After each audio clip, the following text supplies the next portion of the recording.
سجاد، واخيرا ارتاحينا من هم السادس وقرايته. قلبي ارتاح فد مرة هسه. بس لينا تعرفين اكو شغله معدلاتنا كلش قليله، لازم نطلع برا نسافر ندرس. شلون اذا درسنا برا فلوسنا ما تكفي؟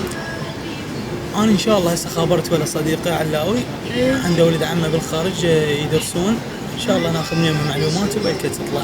يعني يعرف احد يسفرنا هنا؟ انا سمعت انه يعرف اهل الشركات ذول يسافرون على الدراسات. صدق؟ أيوة. الشركات غالية. اي اكو شركات غالية، ليش خابرته؟ لان هو ادري بيه يعرف ناس شويه سعرهم مناسب. صدق؟ اي والله. بلكة الله. ان شاء الله. وين تتصل عليه بلكة يجي. السلام عليكم. حبيبي علاوي، شلونك؟ شو اخبارك؟ انا شو اسمك؟ سجاد. حبيبي سجاد. شلونك سجاد؟ شو اخبارك؟ الله يخليك. شنو علاوي؟ ما سجاد، مو تدري بي عندي مرض زاحف ليش؟ تعرفي ليش؟ هو عندي مرض زاحف ليش بعد؟ استريح. لينا علي زاحف ليش؟ ليش؟ سجاد يا هل اسحب لها تقول لي ليش؟ قاموا يصيحوني علاوي زاحف ليش؟ المهم اي خرجنا شلونكم؟ والحمد لله والشكر. اي اهل لا أهم حاجة الحمد لله والشكر. احكوا لي المستقبل ايش راح تسوون؟ علاوي معدلنا كلش ضعيف. وفلوسنا ما تكفي ندرس برا. ليش قد يعني مجمعين انتم؟ احنا فلوسنا كلش قليلة وبرا الشركات تعرف يردون 70 و80 ورقة. شلون؟ شنو القصه يا معودين؟ انتم بعدكم على هذا العهد القديم. لا شو نسوي؟ ما نعرف احد. انا عندي 50 هي عندها 55 ورقة. وما يكفن. والله ولا لا. يكفينا. صدق كذي باع سجاد. راح اعلمكم فد شيء.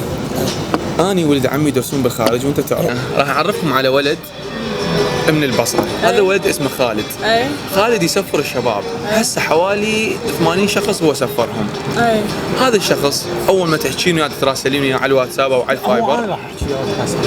لا هي لا هي اوكي تتراسلوا وياي. المهم يعني ياخذنا هناك بفلوس قليلة لو لا؟ ما تصرفون 20 ورقه كذب. وال 30 ترجع لهم. انت اشتري بين اشتري بس لا ترجع لابوك، مو باع سايبه فباع لينا. أي. الولد يدز لكم الفيزا، تسافرون روسيا، يستقبلكم بالمطار، يترجم اوراقكم، يسوي لكم التحاليل الطبيه، يوديكم للقسم، تدفعون الاقسام الداخليه. يمكن القسم الداخلي ورقه ولعينك $50. اوكي؟ ها سجاد. فسجاد الولد كل شيء عليه، انتم بس تروحون وصدقيني ما تصرفين 20 ورقه والولد ما مستفادين منكم اي شيء. لا انا سجاد. هي لينا انا سجاد. ها اوكي لينا؟